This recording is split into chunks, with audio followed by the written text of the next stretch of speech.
Hello students and welcome to Paragon classes.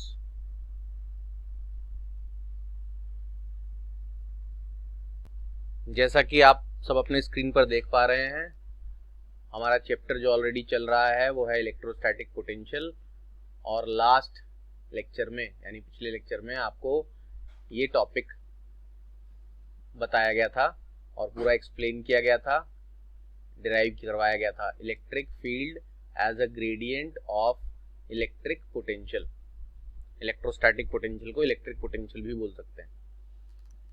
और उस article को पढ़ के आपने ये एक फॉर्मूला डिराइव किया था जिसको मैंने सब कुछ एक्सप्लेन कर दिया था। ये DV change in potential with respect to distance होता है, और जब किसी क्वांटिटी जैसे पोटेंशियल है यहाँ पर फिजिकल क्वांटिटी, उसका डिस्टेंस के साथ चेंज देखा जाता है या डिस्टेंस के रेस्पेक्ट में वो चेंज होता है तो उसे ग्रेडियंट कहते हैं। ये राइट हैंड साइड में ये जो पूरा लिखा है ये कहलाता है potential gradient, change of potential with change in distance. और वो इक्वल टू आया था डिराइव करके इलेक्ट्रिक फील्ड इंटेंसिटी के।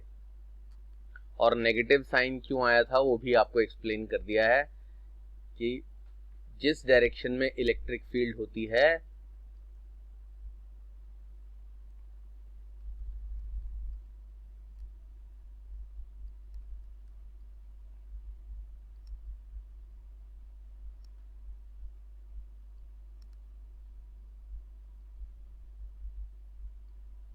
जिस डायरेक्शन में इलेक्ट्रिक फील्ड होती है, ये मान लीजिए इलेक्ट्रिक फील्ड इस डायरेक्शन में है, ये हो गई आपकी इलेक्ट्रिक फील्ड इंटेंसिटी। उसके ऑपोजिट डायरेक्शन में जाने पर कैसे जाएंगे ऑपोजिट डायरेक्शन में? ऐसे, ये ऐसे। उसके ऑपोजिट डायरेक्शन में जाने पर पोटेंशियल जो है वो इंक्रीज होता है।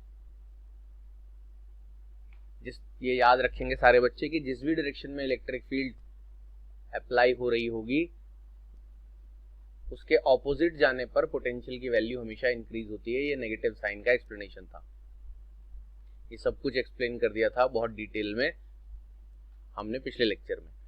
एक चीज जो बच्चों को इस आर्टिकल के बारे में लास्ट मालूम होनी चाहिए, मैंने स्केलर वेक्टर की बात भी करी थी कि पोटेंशियल स्केलर क्वांटिटी है, लेकिन उसका जब ग्रेडियंट पूरा निकालते हैं, खाली पोटेंशियल को अगर लेंगे v, अकेला v स्केलर है,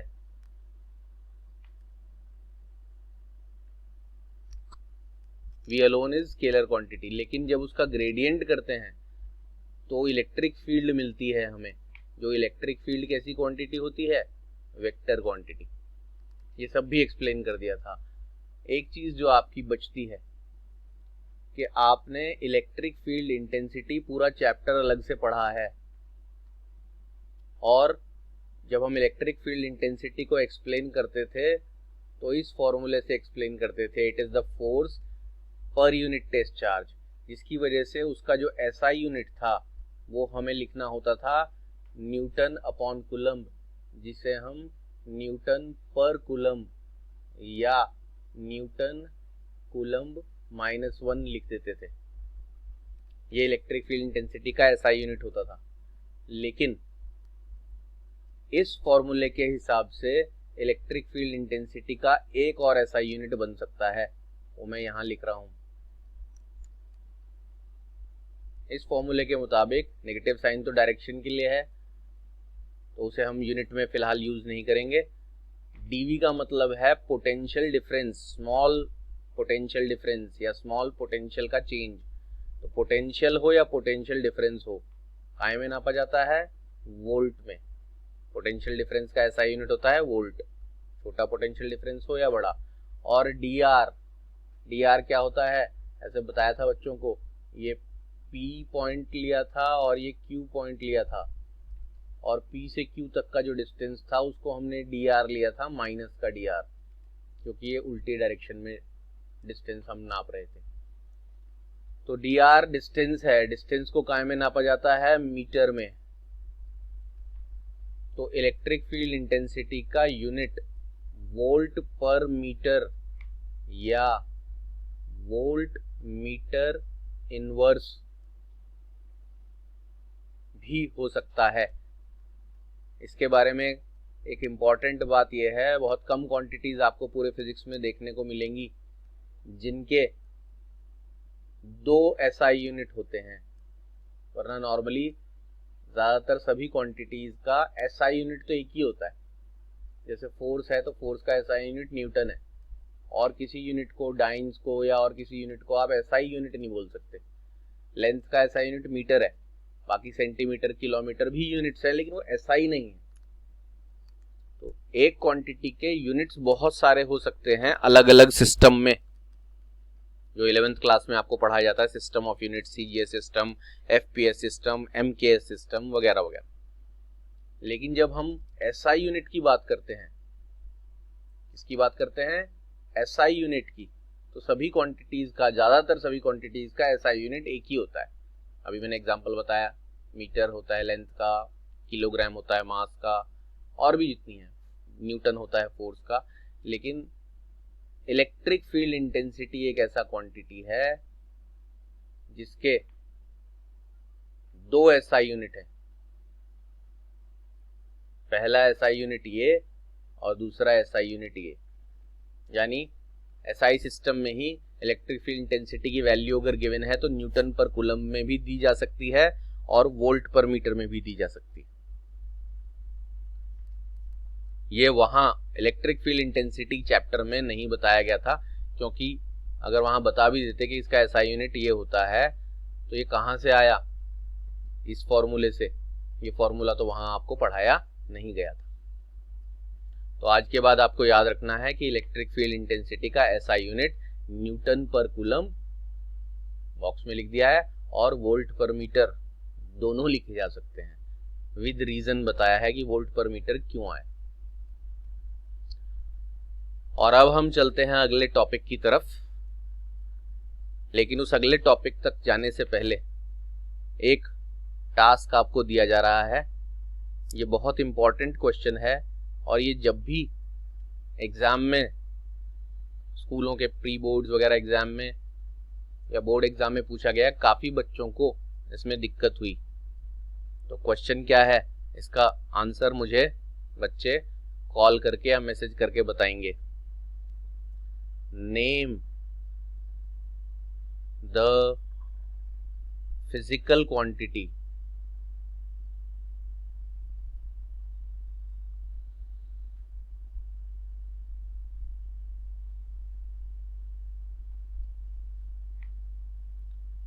whose SI unit is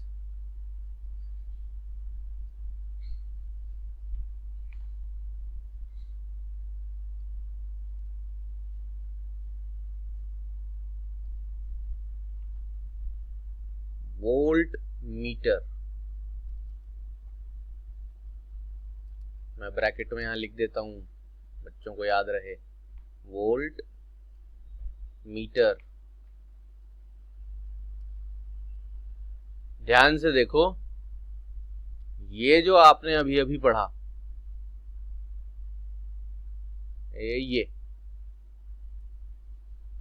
ये वोल्ट मीटर नहीं, वोल्ट पर मीटर है। यानी वोल्ट के साथ मल्टीप्लिकेशन में मीटर नहीं है, मीटर जो है डिवीजन में है, इसीलिए पावर -1 हुई है। तो जैसे आपसे ये पूछा जाए कि name the physical quantity whose SI unit is volt per metre, तो उसका तो जवाब आप सीधे सीधे लिख दोगे। क्या लिख दोगे? Electric field intensity.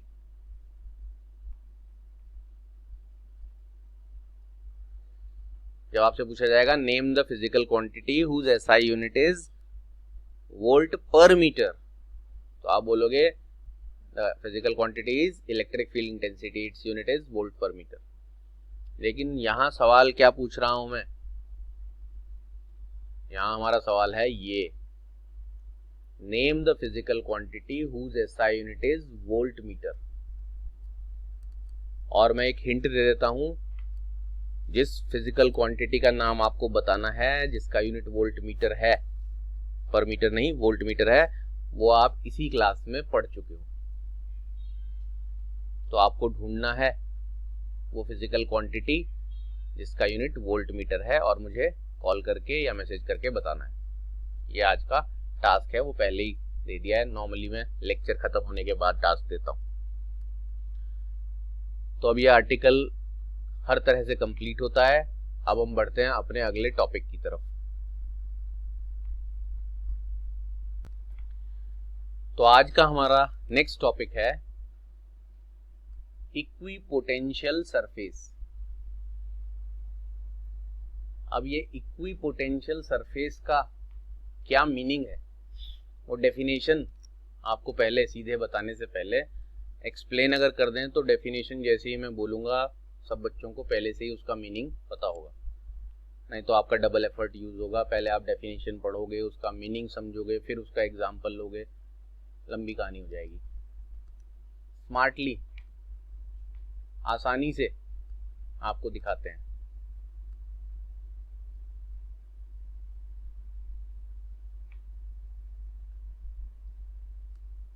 यहां मैं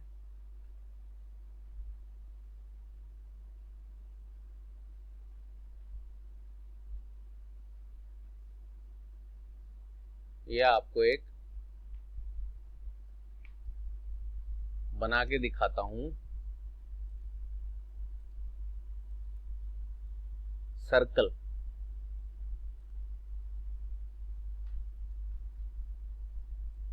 थोड़ा बड़ा बना देते हैं सर्कल को।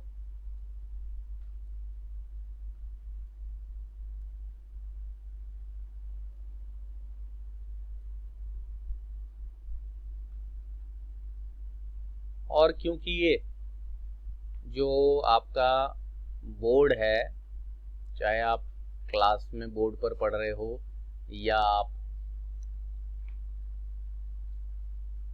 कॉपी पर लिख रहे हो, तो ये आपको सर्कल जैसा दिख रहा है, लेकिन अगर आप प्रैक्टिकली देखोगे तो हमने ये एक स्फेयर बनाया है।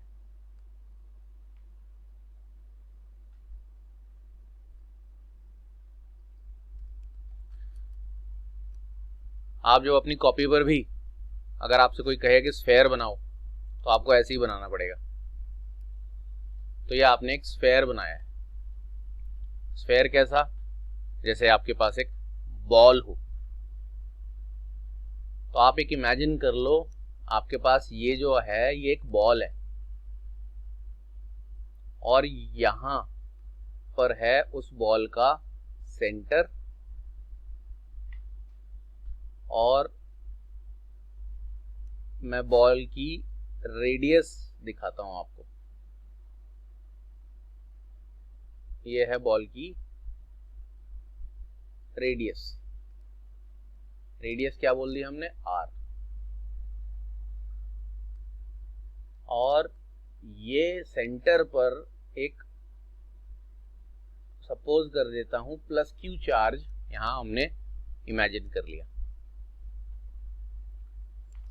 अब आपसे कहा जाता है कि ये जो स्फेयर है, जो कि एक बॉल है, 3D ऑब्जेक्ट है, इसके सरफेस पर, सरफेस मतलब उसकी सतह पर एक पॉइंट ले लिया हमने ए। इस पूरे सरफेस पर कहीं पर भी ले सकते हो आप पॉइंट, और आपसे बोला जाए what is the potential at point ए, जिसे मैं VA से डिनोट कर रहा हूं। ये क्या है? Potential at point A. And where is the point A? Point A कहां है? It is on the surface of the sphere of radius small R. वो स्फेयर जिसकी रेडियस स्मॉल आर है उसके सरफेस पर है। अब आपसे जब ए पॉइंट पर पोटेंशियल की वैल्यू पूछी जाए, मैंने बताया वैल्यू पूछी जा रही है, डेफिनेशन नहीं। डेफिनेशन में फिर वही कहानी चलेगी, electrostatic potential at a point is the work done per unit test charge in moving it from infinity to that point against the electric field without acceleration. ये कहानी मैंने बच्चों को अच्छी तरह दिमाग में घुसा दी है, इतनी बार बोली गई है लेक्चर्स में। और यही कहानी ज़्यादातर बच्चों को पता नहीं होती, लेकिन हम डायरेक्ट यहाँ काम की बात पर आ रहे हैं। आपको पोटेंशियल का फॉर्मूला भी पढ़ाया गया है, डेफिनेशन पढ़ाने के बाद उसे डिराइव भी करवाया गया है कि किसी भी पॉइंट पर जब आप पोटेंशियल निकालते हो तो उसकी वैल्यू कैसे निकालते हो, 1/4πε0 हमेशा लिखते हैं। Q वो सोर्स चार्ज की वैल्यू लिखते हैं जिसकी वजह से इलेक्ट्रिक फील्ड बनी है, जिस इलेक्ट्रिक फील्ड के अगेंस्ट वर्क किया जा रहा है टेस्ट चार्ज को लाने में। और डिनोमिनेटर में क्या लिखते हैं, उस सोर्स चार्ज से उस पॉइंट तक का डिस्टेंस। और ये कहाँ से आया, ये हमने पूरा डिटेल में डिराइव सीख लिया है, पिछले लेक्चर्स में जाकर देख सकते हैं। अब तो आपने क्या किया, एक स्फेयर लिया, उसके सेंटर पर चार्ज था, स्फेयर के सरफेस पर एक पॉइंट लेके उस पॉइंट का पोटेंशियल निकालने को बोला, आपने बोला ओके, निकाल दिया। उसी सरफेस पर अगर एक पॉइंट और मैं कंसीडर कर लूं, लॉजिक कर लिया, क्या लिख दूं, बी, उस पॉइंट का नाम, और पूछूं कि बताओ जी वी कितना है, यानी बी पॉइंट का भी पोटेंशियल निकाल के बताओ मुझे, तो आप फिर से बोलोगे ये होगा 1/4πε0 और साथ में 1/4πε0 और साथ में Q अपॉन, क्योंकि यही Q चार्ज है जिसकी वजह से आपको B पॉइंट पर पोटेंशियल निकालना है, तो आपको Q चार्ज, सोर्स चार्ज तो वैसे ही लिखना पड़ेगा जैसे बताया। और अब आपको डिनोमिनेटर में क्या लिखना पड़ेगा, Q से B तक का डिस्टेंस। और ये बात मुझे कहने की जरूरत नहीं है कि Q से B तक का डिस्टेंस भी R ही होगा, क्योंकि Q से B तक का डिस्टेंस भी तो स्फेयर की रेडियस ही है। इसलिए आप यहां पर क्या लिखोगे, आप लिखोगे यहां पर भी R।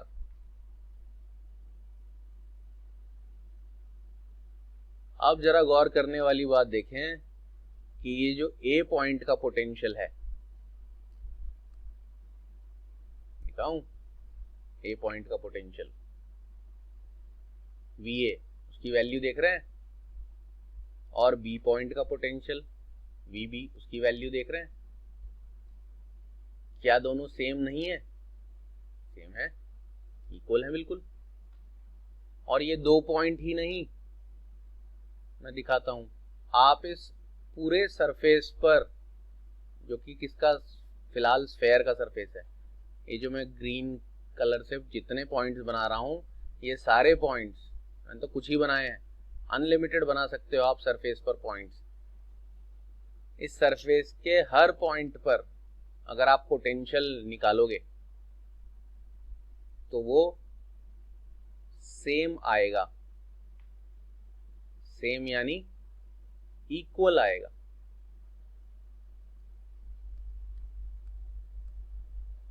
तो अब बच्चों को डेफिनेशन रटने की जरूरत नहीं है, या अगर किसी को बताना हो कि भाई इक्विपोटेंशियल सरफेस क्या होता है, तो आप आसानी से बता सकते हो कि एक ऐसा सरफेस जिसके हर पॉइंट पर पोटेंशियल की वैल्यू इक्वल होती है। नाम से ही पता चल रहा है, वैसे तो इक्विपोटेंशियल में पोटेंशियल वर्ड के आगे इक्वी लिखा है, जैसे इक्विलेटरल ट्राइंगल बोल देते हैं, तो सभी साइड इक्वल।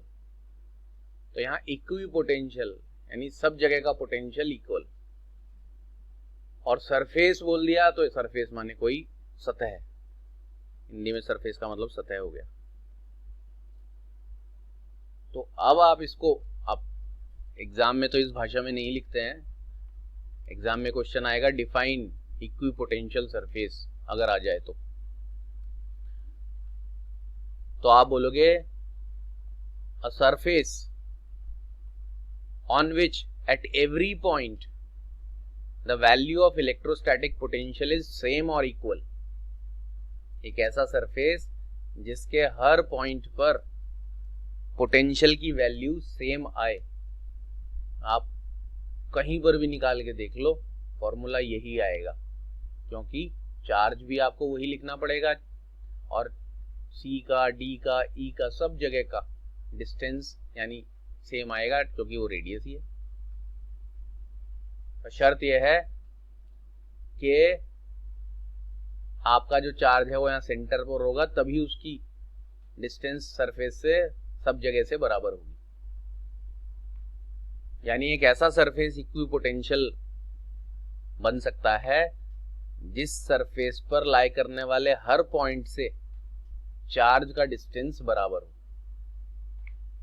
क्योंकि चार्ज तो हर बार आप वही लोगे और उस जगह तक का डिस्टेंस अगर सब जगह का बराबर होगा तभी सब जगह का पोटेंशियल सेम आएगा। तो आप बोलते हो कि इक्विपोटेंशियल सरफेस क्या होता है? एक ऐसा सरफेस जहां at every point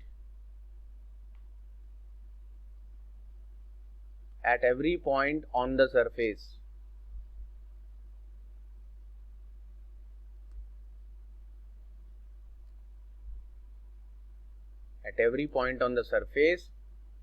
potential is equal।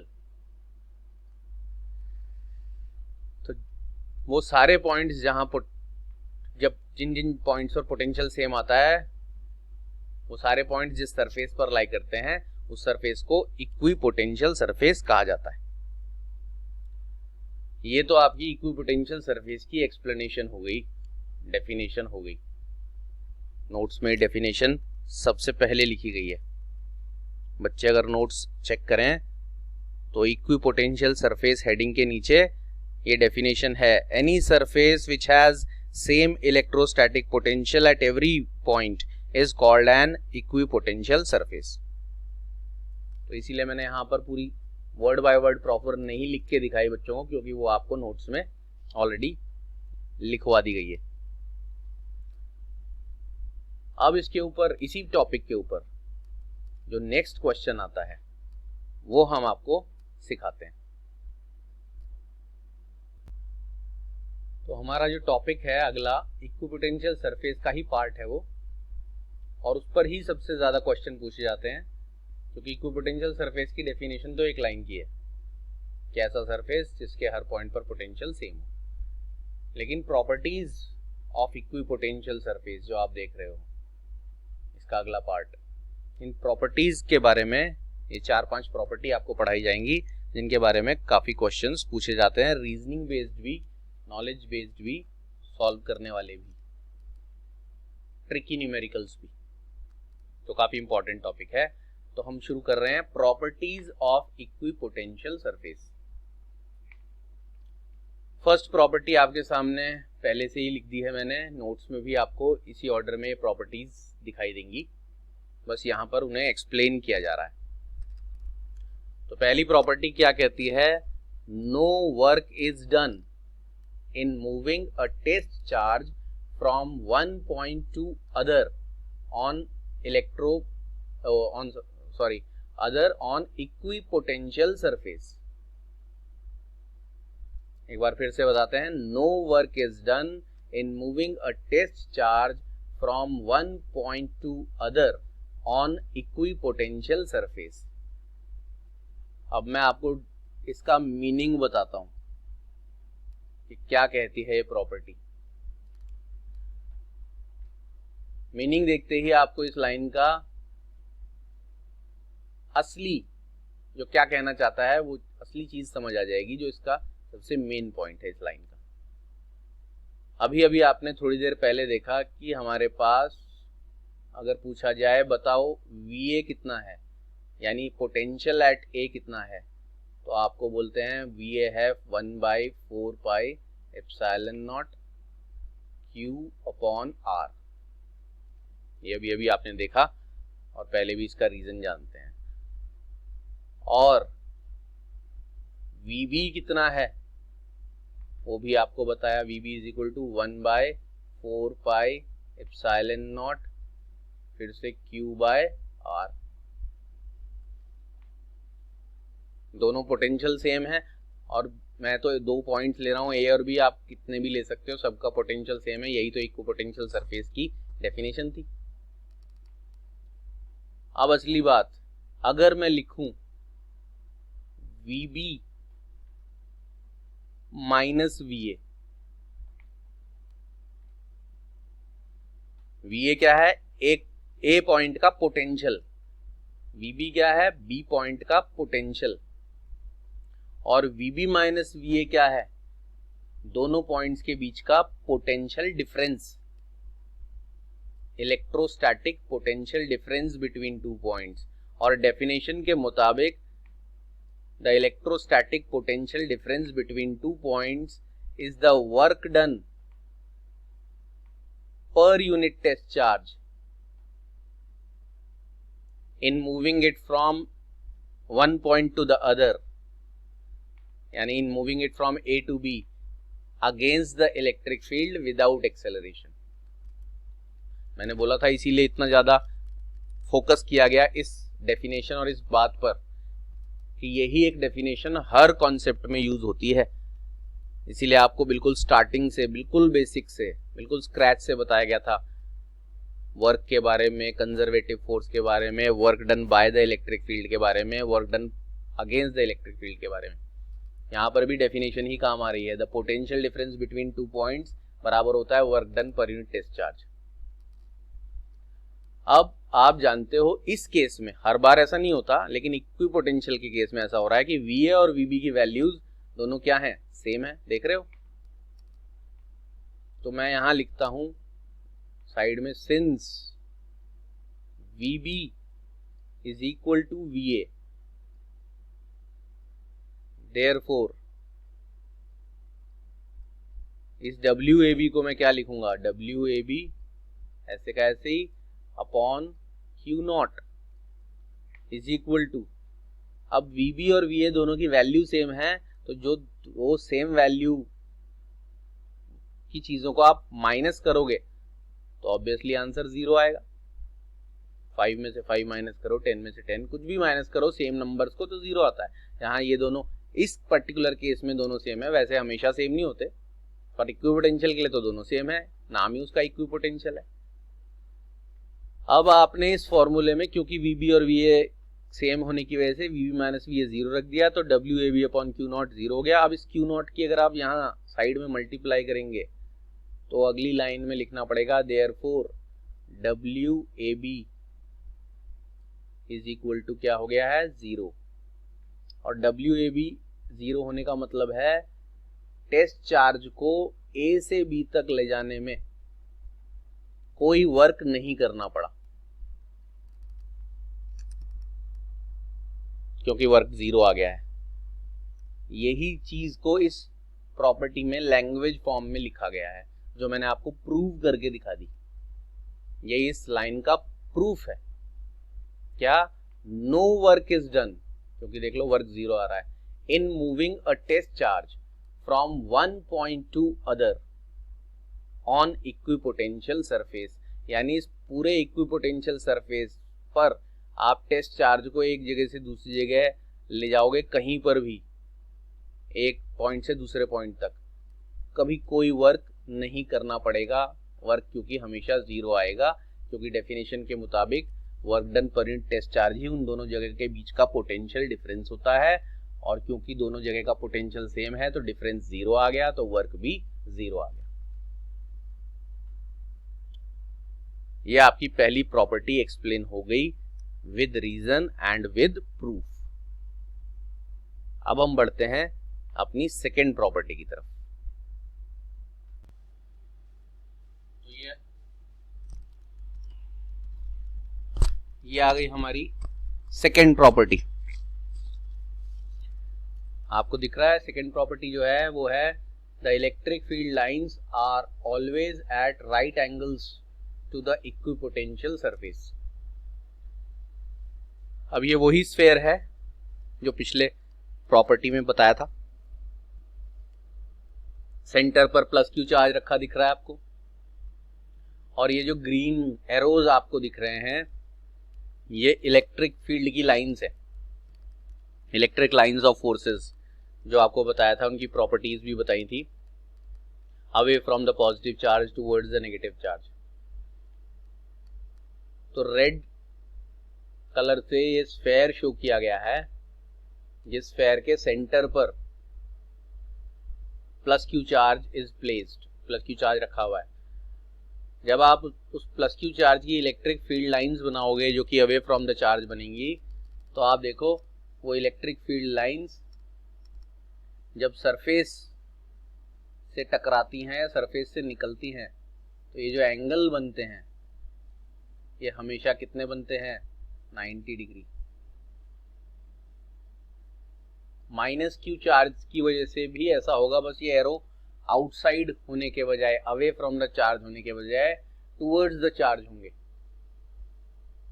और इसका मेन रीजन यहां पर यह है कि देखिए इलेक्ट्रिक फील्ड लाइंस ऐसे रेडियली आउटवर्ड हैं, और जो रेडियस होती है वो हमेशा स्फेयर के सरफेस पर नॉर्मली यानी 90 डिग्री पर ही आकर टकराती है, जो आपने सर्कल की प्रॉपर्टीज में पढ़ा होगा। तो दूसरी हमारी सेकंड नंबर की प्रॉपर्टी ये है कि इलेक्ट्रिक फील्ड लाइंस जो होती हैं वो ऑलवेज राइट एंगल्स पर होती हैं, किसके, इक्विपोटेंशियल सरफेस की।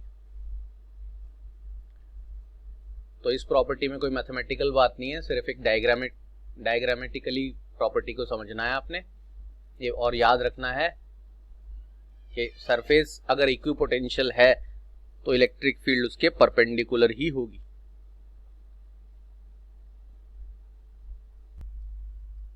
तो अब हम आते हैं अपनी नेक्स्ट प्रॉपर्टी पर। थर्ड प्रॉपर्टी के साथ मैंने फोर्थ और फिफ्थ भी एक साथ ही इंक्लूड कर दी हैं, क्योंकि ये तीनों प्रॉपर्टीज इन डायग्राम्स की हेल्प से आप समझ सकते हैं और आपस में इंटररिलेटेड भी हैं। तो थर्ड नंबर की प्रॉपर्टी को देखते हैं। वो कहती है कि द थर्ड प्रॉपर्टी है the equipotential surface tell the direction of electric field. Equipotential surface electric field के डायरेक्शन को भी बता सकता है। कैसे बताता है वो आपको इस डायग्राम से समझाया जा रहा है। ये एक पॉजिटिव चार्ज दिखाया है, तो पॉजिटिव चार्ज के चारों तरफ ये पहला स्फेयर बना है, सबसे छोटा। इस पूरे स्फेयर के हर पॉइंट का पोटेंशियल आपस में सेम होगा। उसके बाहर आप एक और स्फेयर बना सकते हो जिसे आप कॉन्सेंट्रिक स्फेयर बोलते हो। इन सारे पॉइंट्स पर भी पोटेंशियल हमेशा क्या रहेगा, सेम रहेगा आपस में। तो आप देख रहे हो कि जैसे जैसे आपके इक्विपोटेंशियल सरफेस का साइज बढ़ रहा है, बहुत सारे सरफेस बना दिए मैंने चार्ज के चारों तरफ, और ये पॉजिटिव चार्ज की बात हो रही है फिलहाल। तो आपकी पॉजिटिव चार्ज के चारों तरफ इलेक्ट्रिक फील्ड लाइंस उस डायरेक्शन में जा रही हैं जिस डायरेक्शन में सरफेस का साइज बढ़ रहा है। सबसे छोटा स्फेयर अंदर है, उसके बाद उससे बड़ा स्फेयर, उससे बड़ा sphere, and electric field lines are moving in the direction of increase in surface size या इंक्रीज इन सरफेस एरिया। और इसके ऑपोजिट देखें, अगर आपका जो सेंटर पर रखा हुआ सोर्स चार्ज वो नेगेटिव है, जैसा कि यहां दिख रहा है, तो नेगेटिव चार्ज के चारों तरफ भी आपने इक्विपोटेंशियल सरफेस बनाए हुए हैं। ये मैंने पॉइंट्स दिखाए हैं, ये सब इक्विपोटेंशियल सरफेस वाले पॉइंट्स हैं। आप कोई भी ये पॉइंट्स दिखा रहे हैं, ये इक्विपोटेंशियल सरफेस वाले पॉइंट्स हैं। इन सारे पॉइंट्स पर पोटेंशियल सेम है, लेकिन अब आपकी नेगेटिव चार्ज में जो इलेक्ट्रिक फील्ड है वो टुवर्ड्स द चार्ज होने की वजह से आप ऐसा कहोगे कि नेगेटिव चार्ज के चारों तरफ जो इक्विपोटेंशियल सरफेस हैं वो जब छोटे हो रहे होते हैं जिस डायरेक्शन में, इलेक्ट्रिक फील्ड डिक्रीजिंग डायरेक्शन की तरफ चलती है। तो यहां इलेक्ट्रिक फील्ड की लाइंस सरफेस के इंक्रीजिंग डायरेक्शन में चल रही हैं, सरफेस के साइज के इंक्रीजिंग डायरेक्शन में, और यहाँ इलेक्ट्रिक फील्ड लाइंस सरफेस के साइज के डिक्रीजिंग डायरेक्शन में चल रही हैं। तो आपका अगर सोर्स चार्ज पॉजिटिव है तो इलेक्ट्रिक फील्ड की लाइंस सरफेस के साइज के इंक्रीजिंग डायरेक्शन में चलती हैं, और अगर सोर्स चार्ज नेगेटिव है तो इलेक्ट्रिक फील्ड लाइंस जो हैं वो सरफेस के डिक्रीज होने के डायरेक्शन में चलती हैं। तो direction of electric field lines is in the direction of increasing size around the positive charge, and the direction of electric field lines is in decreasing size of the equipotential surface around the negative charge। तो इससे आपको electric field lines का direction पता लगाने में help मिलती है। वैसे आसान तरीका तो यही है कि इलेक्ट्रिक फील्ड लाइंस का डायरेक्शन आप away from the positive charge और टूवर्ड्स द नेगेटिव चार्ज कहो तो ज़्यादा इजीली समझ में आ सकता है, लेकिन चूंकि ये इक्विपोटेंशियल सरफेस से समझना है इसलिए हमने ये प्रॉपर्टी आपको बताई। अब आते हैं अपनी फोर्थ प्रॉपर्टी पर। फोर्थ प्रॉपर्टी कहती है the equipotential surface help to distinguish regions of strong field from those of weak field. इस प्रॉपर्टी का, फोर्थ प्रॉपर्टी का मीनिंग है कि जो हमारा इक्विपोटेंशियल सरफेस होता है उससे हमें पता चल जाता है कि कहाँ इलेक्ट्रिक फील्ड स्ट्रॉन्ग है, कहाँ इलेक्ट्रिक फील्ड वीक है। तो उसके लिए भी आप इस डायग्राम को देख सकते हो। जितना छोटा इक्विपोटेंशियल सरफेस बनेगा इलेक्ट्रिक फील्ड वहां स्ट्रॉन्ग होगी, चाहे पॉजिटिव चार्ज हो या नेगेटिव चार्ज हो। ये रूल तो दोनों के लिए सेम है। सोर्स चार्ज कोई भी हो, जितना छोटा यानी साइज में छोटा इक्विपोटेंशियल सरफेस होगा उतनी इलेक्ट्रिक फील्ड स्ट्रॉन्ग होंगी, क्योंकि छोटा साइज होगा तो वो चार्ज के नियर होता है यानी नजदीक होता है।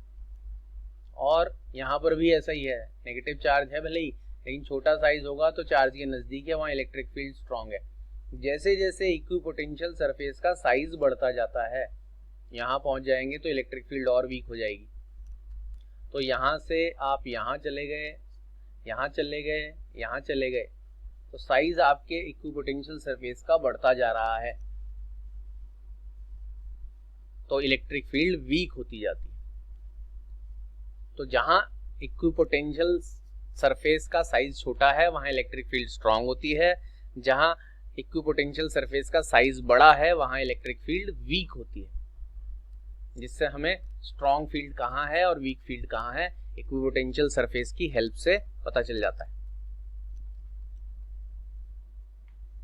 और फिफ्थ प्रॉपर्टी कहती है no two equipotential surfaces can intersect each other.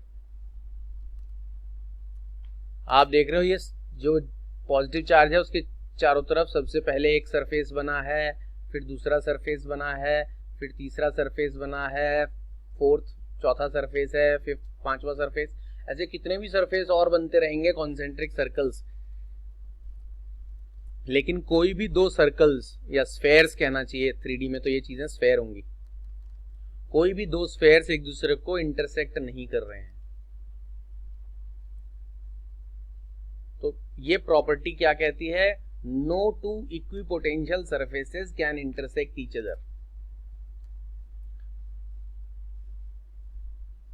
आज के लेक्चर खत्म होने से पहले आपका आखिरी टास्क ये है कि आपको इसका रीजन बताना है। और रीजन आपको कहां से पता चलेगा उसके लिए मैं एक हिंट दे देता हूं। वो हिंट ये है कि इससे पहले जब आपको इलेक्ट्रिक फील्ड लाइंस पढ़ाई गई थी तो उसमें भी ये प्रॉपर्टी पढ़ाई गई थी कि कोई भी दो इलेक्ट्रिक फील्ड लाइंस कभी एक दूसरे को इंटरसेक्ट नहीं करती हैं। यही प्रॉपर्टी इलेक्ट्रिक फील्ड लाइंस के लिए भी थी और मैंने वहां पर बच्चों को इसका रीजन भी एक्सप्लेन किया था काफी अच्छी तरह, और आपके नोट्स में भी लिखा हुआ है।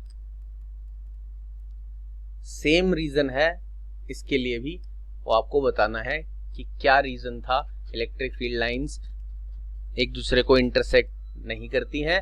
ठीक उसी तरह कोई भी दो इक्विपोटेंशियल सरफेस भी एक दूसरे को इंटरसेक्ट नहीं करते हैं। नीचे डायग्राम में आप साफ साफ देख भी रहे हो, बहुत सारे इक्विपोटेंशियल सरफेस पॉजिटिव चार्ज के अराउंड भी बना दिए हैं, बहुत सारे इक्विपोटेंशियल सरफेस नेगेटिव चार्ज के अराउंड भी बना दिए हैं, लेकिन कोई भी सरफेस एक दूसरे को काट नहीं रहा है, इंटरसेक्ट नहीं कर रहा है। तो आज के लेक्चर के लिए आपके पास दो टास्क हैं। पहला टास्क आपने थोड़ी देर पहले सुना था, फिर से याद दिला दूं कि उस फिजिकल क्वांटिटी का नाम बताना है जिसका एसआई यूनिट वोल्ट मीटर है, पर मीटर नहीं, वोल्ट के साथ मीटर मल्टीप्लाई में है। और दूसरा why no two electro potential surfaces can intersect each other. तो इसी के साथ आज की क्लास आपकी खत्म होती है। अगली क्लास में ये चैप्टर फिनिश हो जाएगा। तो इस चैप्टर को फिनिश करने के लिए नेक्स्ट क्लास में मुलाकात होगी। तब तक के लिए goodbye and take care.